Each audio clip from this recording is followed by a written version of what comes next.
torre B4, punto esclamativo, questa è una mossa geniale.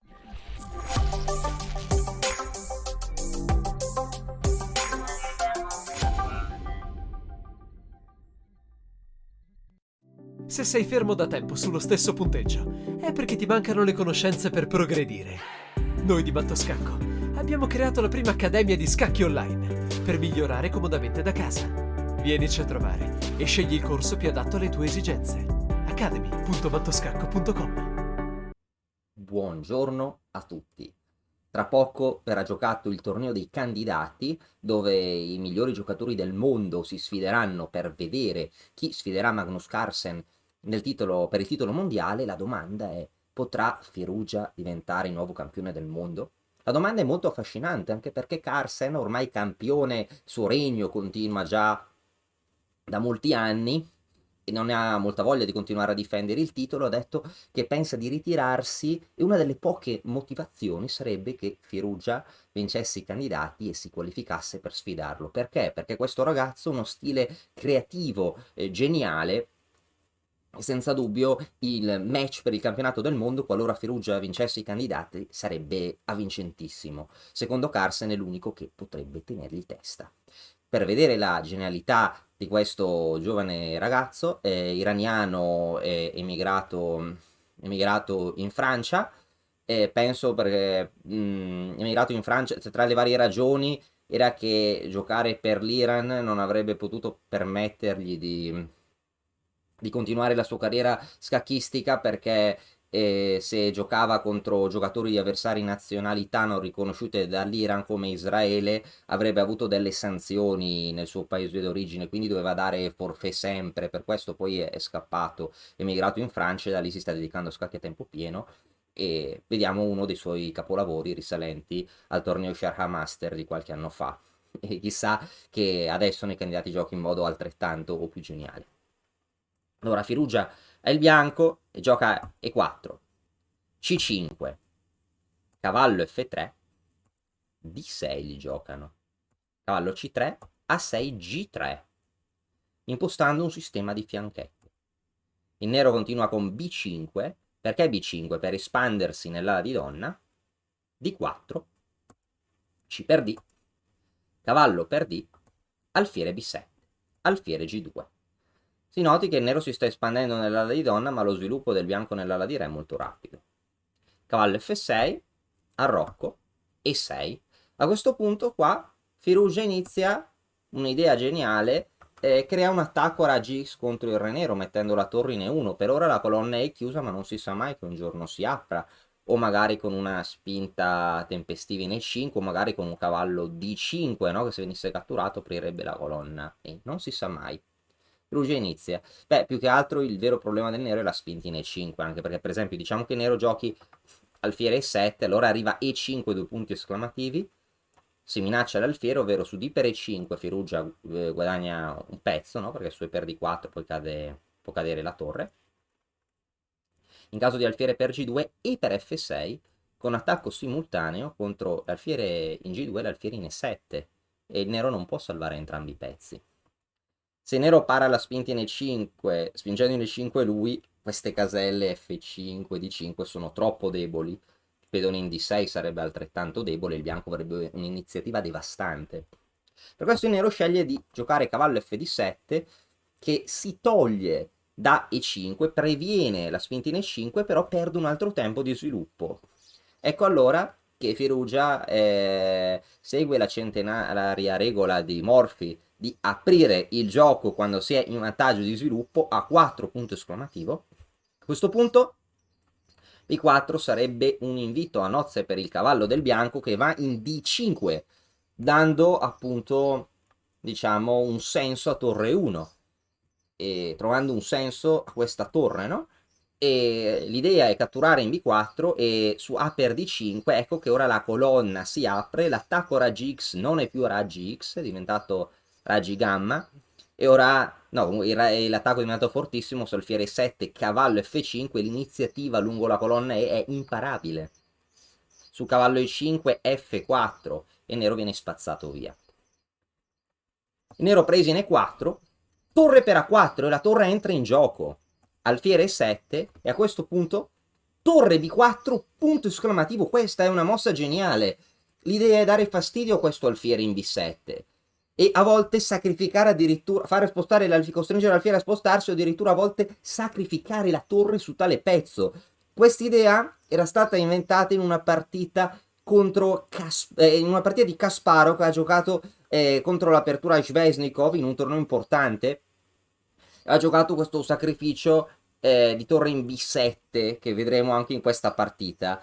Quindi un tema molto analogo in una posizione diversa, quindi la genialità di Firugia che conosce i classici e li ricombina in modo innovativo.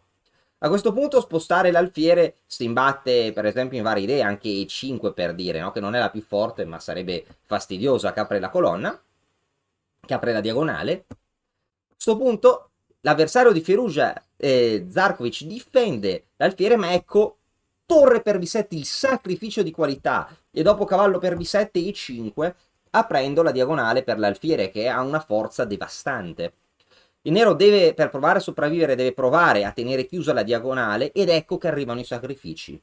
2 punti esclamativi. Ora, varie mosse sono fortissimi. Firugia, che ha già sacrificato la qualità, gioca un sacrificio di cavallo per demolire la posizione nera. Ecco che in totale qualità più pezzo leggero è un sacrificio in totale di una torre. Il nero accetta il cavallo perché sennò la sua posizione cade a pezzi.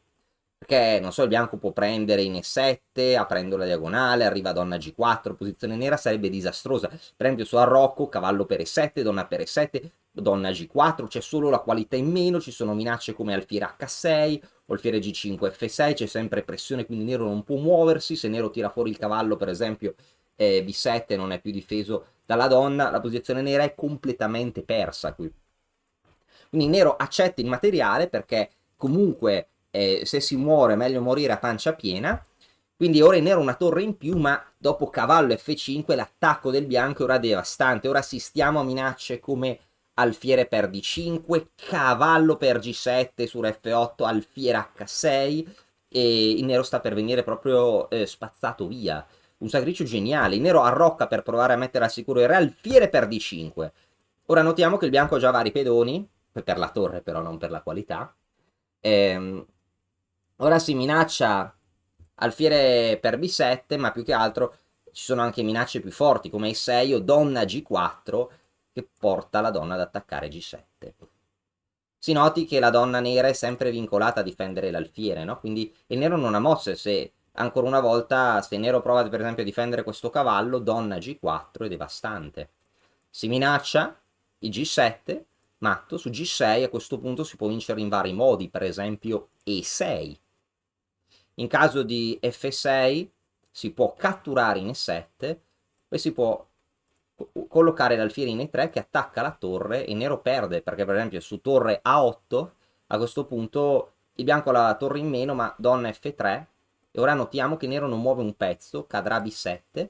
Dopo che il cavallo in B7 cade segue alfiere C5, il nero perde in tutte le varianti. Per esempio se nero muove il cavallo, vabbè, ora anche prendendo in 8 vinciamo, ma anche giocando alfiere C5 per spostare la donna e continuare con E7, poi cadono tutte e due le torri, il bianco vince e prende, recupera il materiale con gli interessi, perché la posizione nera crolla. Quindi nero gioca alfiere C5, a questo punto B4, punto esclamativo, alfiere B6, donna G4. Il nero si difende a tutte le minacce, ma ormai l'attacco del bianco è dirompente. Ora si minaccia matto, quindi G6 unica, E6 punto esclamativo. Ah, si noti perché B4 è stata inserita. Che, per esempio, ora che l'alfiere si è mosso da questa diagonale non controlla più E7. In tutti questi casi, vabbè, non si può prendere in D5 ovviamente, perché c'è matto, ma oltre al matto ci sarebbe anche il doppio in E7, no? Ora che l'alfiere non tiene più questa casella, ora questo alfiere non tiene più questa casella. Quindi dopo G6, E6, punto esclamativo, fortissima. Ora su donna per D5, cavallo I7, e ora troviamo un senso a B4, no? Un genio, no? Il bianco. A questo punto, dopo E6, la minaccia principale è E7 forchetta, oltre alfiere per B7, oltre a F per E7, oltre alfiere B2 che toglie casa al re nero seguita da cavallo H6 matto. Il nero gioca donna F6 per provare a tenere alcune case vicino al suo re, E7 una delle mosse vincenti, torre 8, e a questo punto 2 punti esclamativi, alfiere per F7. Questo cavallo è in presa, ma Firugia punta al bersaglio grosso. Ora in partita, ora la partita del nero, la posizione nera è completamente persa, infatti penso che il nero qua ha abbandonato. Diciamo che su donna per F7 seguirebbe cavallo H6 e cade la donna e la partita. In caso di re per F7 seguirebbe donna C4, il re intrappolato, dopo donna E6, donna per E6 è matto, e in caso di re H8, il bianco prende in E8 e dopodiché promuoverà il pedone E con vantaggio decisivo. Dopo per esempio G per F5, che è una mossa, una possibile mossa, no? G per F5, perché se no che cos'altro potrebbe fare il nero se non gioca G per F5? Perché per esempio, dopo re H8, alfiere per E8, dopo G per F5 dicevamo che alfiere F7 è una bella variante che vince dopo F per G4 e 8 donna. A questo punto re G7 donna G8 il re nero prende matto. Una partita di per sé geniale. Penso che ai candidati ne vedremo delle belle. Chissà se Firugia sarà il nuovo campione del mondo dopo tutto.